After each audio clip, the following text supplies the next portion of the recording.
Bonjour à toutes et à tous, soyez les bienvenus pour le visionnage de la nouvelle vidéo de ma chaîne YouTube, Seventh Rank. Comme d'habitude, j'invite les nouvelles et nouveaux parmi vous à vous abonner à ma chaîne si ce n'est pas encore fait, et moi je vous propose d'entrer directement dans le vif du sujet en vous souhaitant un très bon visionnage. Alors, nous allons aujourd'hui continuer notre exploration des ouvertures en nous intéressant aujourd'hui à l'une des ouvertures les plus populaires du jeu d'échecs, le Gambit Dame. Alors le Gambit Dame, en plus d'être le titre d'une série très populaire et très connue que vous avez sûrement été nombreuses et nombreux à voir, eh bien c'est le nom de l'ouverture aux échecs qui débute par le coup D4 pour les blancs, ce à quoi les noirs répondent D7, D5, la symétrie, et après le coup C2, C4 pour les blancs, on vient installer un pion de l'aile sur la case où il pourra attaquer directement le pion noir central des noirs, et donc ça caractérise le Gambit Dame, véritable monument de la théorie aux échecs. Maintenant que vous avez vu les premiers coups, j'aimerais revenir au début et les expliquer un peu plus en détail. Alors, le premier coup D2, D4, eh bien, il vient installer un pion au centre et le pion vient directement contrôler la case noire centrale en E5. Et maintenant, on peut sortir notre fou de case noire ainsi que un peu notre dame. Ok. Et ici, il y a déjà quelque chose à noter, quelque chose de fondamental.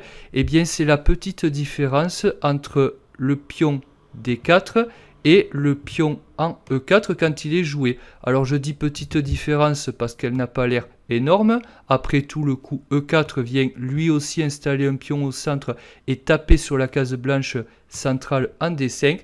Seulement, il y a en fait une grosse différence. C'est que le pion en E4, il n'est protégé par personne. De telle manière que si par exemple, on jouait cavalier F6, ici, la défense à l'équine, eh bien, le pion serait immédiatement à la merci du cavalier.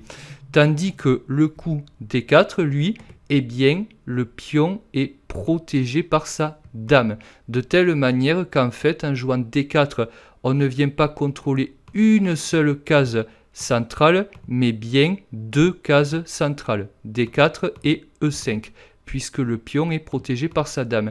Et cette idée avait déjà été avancée dans la première moitié du XXe siècle par le joueur hongrois tenant du mouvement hyper moderne Gyula Breyer, qui disait que la dame contrôlant son pion, eh bien c'était peut-être mieux de jouer le premier coup D4, et aujourd'hui il semble avoir plutôt raison, quoique ce n'est pas sûr, puisque le super module Alpha 0, eh bien, quand il a joué contre Stockfish, il préférait et de loin le coup D4 au coup E4, et donc on peut se demander si D4 n'est pas un peu supérieur à E4.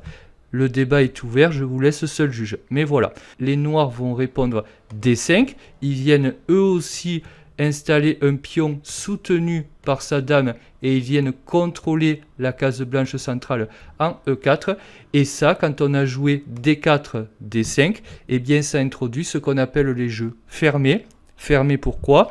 Parce que les pions étant directement soutenus par leurs dames respectives, il va être plus difficile de les attaquer. Vous voyez par exemple que cavalier C3 n'attaque pas vraiment le pion puisque protégé par sa dame, et donc les pions vont rester plus longtemps sur l'échiquier puisqu'il sera plus difficile de les prendre ou de les échanger. Si les pions restent plus longtemps au centre, il va être plus difficile pour les pièces à longue portée que sont la dame, les fous et les deux tours de se mouvoir, de passer par le centre, et donc c'est pour ça qu'on appelle D4, D5 les jeux fermés. Ok, maintenant les blancs ils vont jouer le coup C4, ils vont avec un pion de l'aile directement taper sur le pion D5 comme je le disais en préambule, dans l'espoir que les noirs accepte ce qu'on appelle le gambit.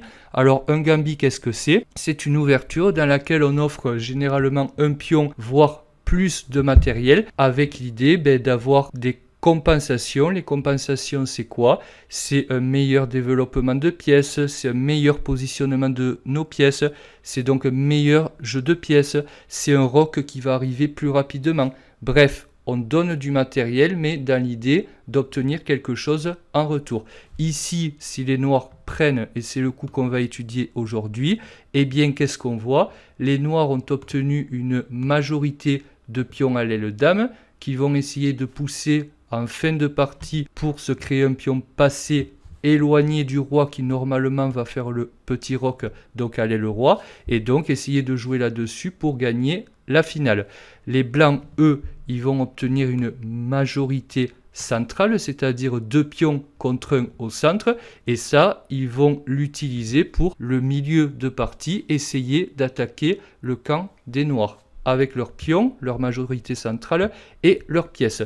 Donc vous voyez, il y a déjà un déséquilibre qui s'instaure, mais je me dois de préciser que ceci n'est pas un vrai gambit, même si c'est le nom de l'ouverture, puisque dans cette position, il y aurait dame A4 échec, directement une fourchette, et le pion C4 est perdu, par exemple après fou D7 qui part l'échec, dame prend C4.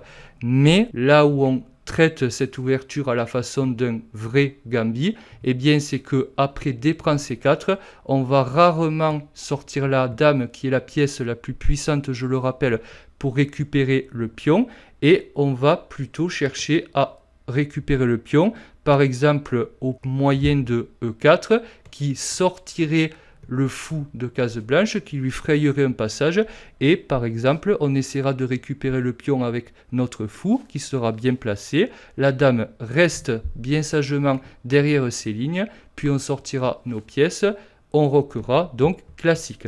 Ok, mais ici on va plutôt s'intéresser au coup E3. Alors E3, c'est un des meilleurs coups contre ce gambit dame, donc accepté. À noter que E4 n'est pas mauvais du tout, mais aujourd'hui on va voir E3, sachant qu'une autre réponse très populaire, c'est de jouer cavalier F3, mais qui ne marcherait pas pour le piège que nous allons voir aujourd'hui, pour des raisons que vous allez comprendre très très vite.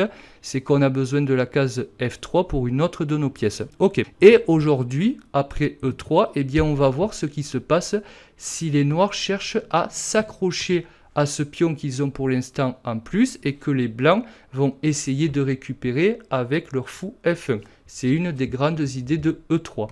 Ok, donc ici, les noirs, on imagine qu'ils vont jouer B5. Ils vont protéger leur pion. Évidemment, maintenant, fou prend C4 n'est pas possible puisque le pion capture le fou. Ok, alors que font les blancs? Eh bien, ils vont insister, ils vont jouer A4. Boum, attaque directement le pion B5. Alors évidemment, le coup A6 ne marcherait pas pour protéger le pion B5, puisque après A prend B5, et bien de quoi se rend-on compte? Il y a un clouage relatif qui s'exerce sur la colonne A, de telle manière que si A prend B5 pour garder le pion à tout prix, maintenant le pion était cloué à la tour, et les blancs vont récupérer la tour des noirs. Ça ne va pas du tout, donc évidemment pas de A6, mais à la place on va jouer plutôt C6, et on va protéger de cette manière notre pion en B5. Seulement ici ça ne marche pas non plus, puisqu'il y aurait A prend B5, qui en plus vient ouvrir la colonne semi-ouverte pour la tour. Donc une colonne semi-ouverte, c'est une colonne ouverte pour notre tour, sur laquelle se trouve un pion de la couleur adverse. Donc ici un pion noir, de telle manière que la colonne n'est pas entièrement ouverte, mais la tour vient quand même rayonner et elle vient placer une petite pression sur le pion. Ce n'est jamais une mauvaise chose. Ok, donc A prend B5 a été joué.